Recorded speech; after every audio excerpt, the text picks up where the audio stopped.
Hello my dear friends, എല്ലാവർക്കും എൻ്റെ പുതിയൊരു വീഡിയോയിലേക്ക് സ്വാഗതം. ഇസ്രയേലിലേക്ക് കെയർ ഗിവർ ജോലിയിൽ വരാൻ താല്പര്യപ്പെടുന്ന എൻ്റെ പ്രിയ സുഹൃത്തുക്കളോടാണ് എനിക്ക് സംസാരിക്കാനുള്ളത്. ദയവായി വീഡിയോ തുടക്കം മുതൽ അവസാനം വരെ കാണുക. കുറച്ച് പച്ചയായ സത്യങ്ങൾ മാത്രം പറയാൻ ആഗ്രഹിക്കുന്നു. എപ്പോഴും സത്യത്തിൻ്റെ മുഖം കുറച്ച് വികൃതമായിരിക്കും, എങ്കിലും നമ്മൾ അക്സെപ്റ്റ് ചെയ്തേ പറ്റൂ. ഫസ്റ്റ് ഓഫ് ഓൾ, നമ്മൾ കെയർ ഗിവർ ജോലിയെപ്പറ്റി നമുക്കൊരു ധാരണ വേണം. എന്താണ് കെയർ ഗിവർ ജോലി? എല്ലാവർക്കും അറിയാം, നമ്മുടെ പേഷ്യൻസ്, നമ്മുടെ പേരൻസിനെ നമ്മൾ എങ്ങനെയാണോ നോക്കുന്നത്, അതുപോലെയാണ് നമ്മൾ ഒരു രാജ്യത്ത് ചെന്ന് കെയർ ഗീവർ ജോലിയിൽ ഒരു ഫാമിലിയിൽ ചെന്ന് ഒരു പുതിയ പേഷ്യൻറ്റിനെ നോക്കും. ഓക്കെ, നമ്മുടെ ഫാമിലിയിൽ പാരൻസിനെ നോക്കുന്നതിനേക്കാളും കെയർഫുൾ ആയിരിക്കണം. ഓക്കെ, ഇവിടെ മറ്റൊരു രാജ്യത്ത് വന്ന് ചെയ്യുമ്പോൾ നമ്മൾ പല കാര്യങ്ങളും ശ്രദ്ധിക്കണം. ഓക്കെ, പല രീതിയിലുള്ള ആൾക്കാരാണ്, വേറെ കൾച്ചറിലോട്ടാണ് നമ്മൾ വരുന്നത്.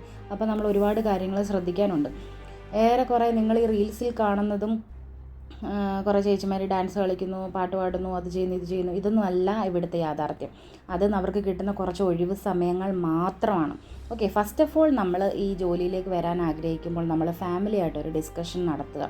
നമ്മുടെ ഫാമിലിയിൽ നമ്മുടെ ജീവിത പങ്കാളി, മക്കൾ, പേരൻസ്, ഇവരൊക്കെ മെൻ്റലി ഓക്കെ ആണോ നമ്മളെ വിട്ട് നിൽക്കാൻ? അത് കഴിഞ്ഞാൽ നമ്മൾ ഓക്കെ ആണോ, എനിക്ക് പോകാൻ പറ്റുമോ, എനിക്കവിടെ സർവൈവ് ചെയ്ത് നിൽക്കാൻ പറ്റുമോ, എനിക്ക് ജോലി ചെയ്യാൻ പറ്റുമോ? അത് കഴിഞ്ഞാൽ നെക്സ്റ്റ് സ്റ്റെപ്പ് ഓക്കെ ആണെങ്കിൽ ട്രസ്റ്റഡ് ആയിട്ടുള്ള ഒരു ഏജൻറ്റിനെ കണ്ടുപിടിക്കുക എന്നുള്ളതാണ്.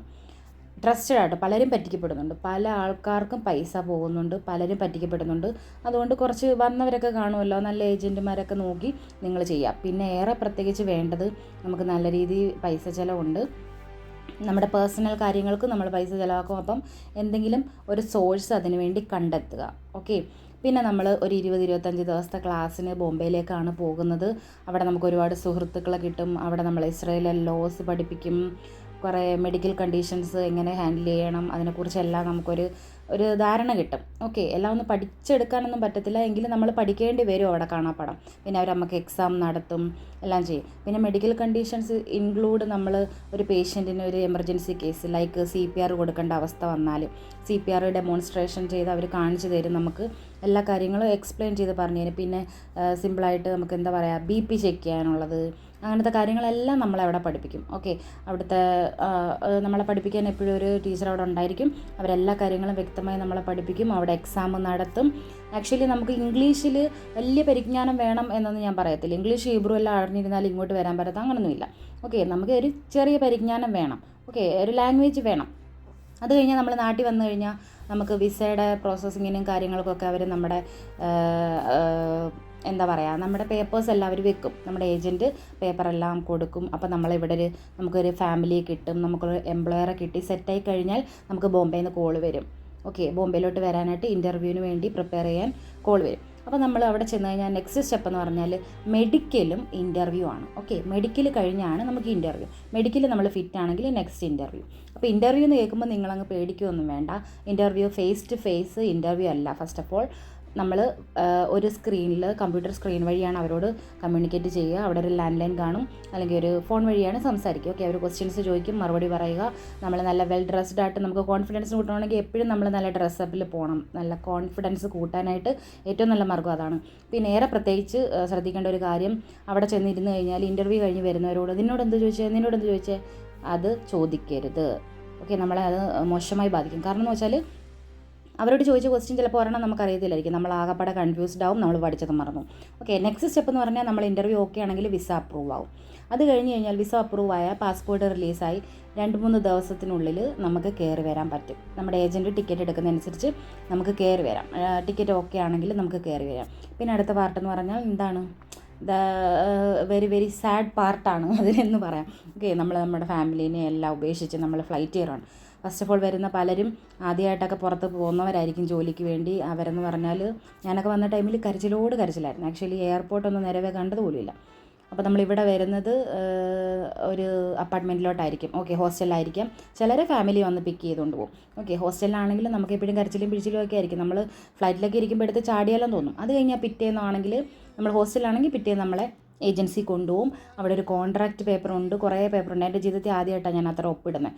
കുറേ ഒപ്പുകൾ ഇടേണ്ട സ്ഥലമുണ്ട്. അതിൽ നമ്മുടെ സാലറി ഡീറ്റെയിൽസ്, കാര്യങ്ങൾ, പേഷ്യൻറ്റിൻ്റെ കണ്ടീഷൻ എല്ലാം എഴുതിയിട്ടുണ്ട്.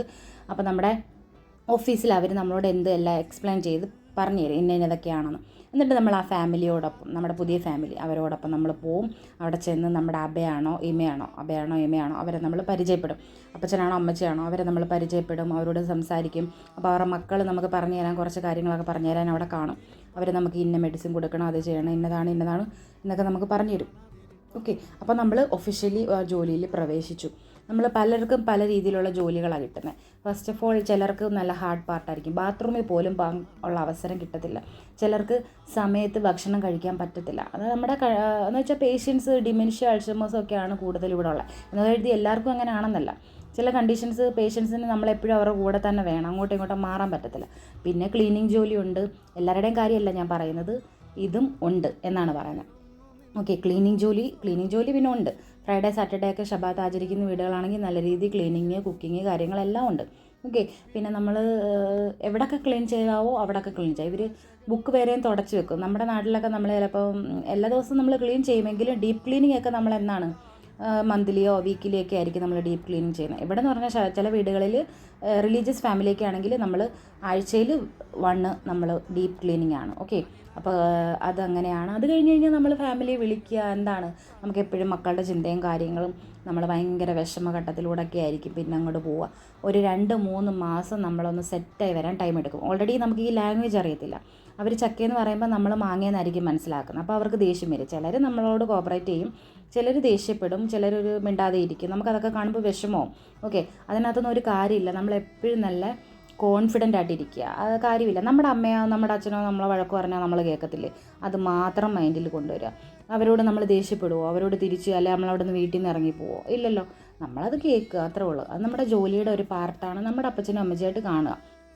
ഓക്കെ, പിന്നെ നമുക്ക് തരുന്ന ഡ്യൂട്ടീസിൽ നമ്മൾ വളരെ കെയർഫുൾ ആയിരിക്കണം. പേഷ്യൻസിൽ എപ്പോഴും അറ്റൻഷൻ ഉണ്ടായിരിക്കണം. അങ്ങനെയൊക്കെയാണ്. പിന്നെ ഇൻ കേസ് നിങ്ങൾക്ക് ജോലി ഇഷ്ടപ്പെട്ടില്ല, ഭയങ്കര ഹാർഡായിട്ടുള്ള ജോലിയാണ്, ഉറക്കമില്ല, ഭക്ഷണമില്ല, ഭയങ്കര എന്തെങ്കിലും ഫിസിക്കൽ ഹറാസ്മെൻ്റ് ഒക്കെ നേരിടേണ്ടി വന്നാൽ നിങ്ങൾക്ക് ജോലി മാറാം.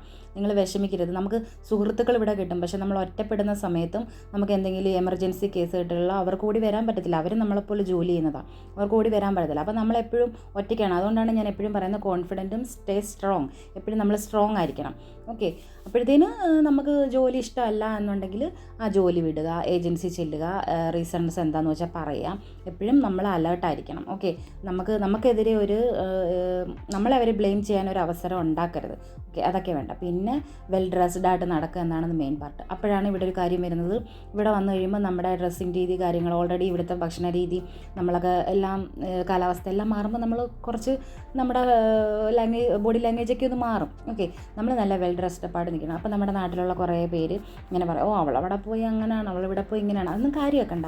It doesn't matter. അതൊക്കെ മനുഷ്യ സഹജമാണ്. ഇങ്ങനെ പറയുന്നവർ പറയും, നമ്മളൊരു ചെവി കൂടെ കേട്ട് മറ്റു ചെവി കൂടെ കളയാം. ഓക്കെ, നമ്മൾ ശ്രദ്ധിക്കേണ്ട മെയിൻ കാര്യം, എല്ലാ മാസവും 9-10 അല്ലെങ്കിൽ ചിലർക്കൊക്കെ ഫസ്റ്റ് തന്നെ കിട്ടും. 1 തൊട്ട് 9-10 വരെയൊക്കെ, അതിൻ്റെ അപ്പുറത്തോട്ട് പോകുമെന്ന് എനിക്കറിയത്തില്ല. സാലറിയൊക്കെ കിട്ടും. സാലറി വരുമ്പം നിങ്ങൾക്ക് എല്ലാവർക്കും ഈ സങ്കടം അങ്ങ് മാറും. അതുകൊണ്ട് വരാൻ ആഗ്രഹിക്കുന്നവർ മടിച്ചവിടെ നിൽക്കാതെ എത്രയും പെട്ടെന്ന് കയറി വരിക. പൈസയൊക്കെ നമുക്ക് എങ്ങനെയോ ഉണ്ടാക്കാം. അതായത് വരാനുള്ള നമുക്ക് ആരുടെങ്കിലും നിന്ന് കടം മേടിച്ചോ ലോൺ എടുത്തോ എന്തായാലും നമ്മളിവിടെ എത്തിപ്പെട്ട് കഴിഞ്ഞാൽ നമ്മുടെ പ്രശ്നങ്ങളെല്ലാം സോൾവ് ആവും.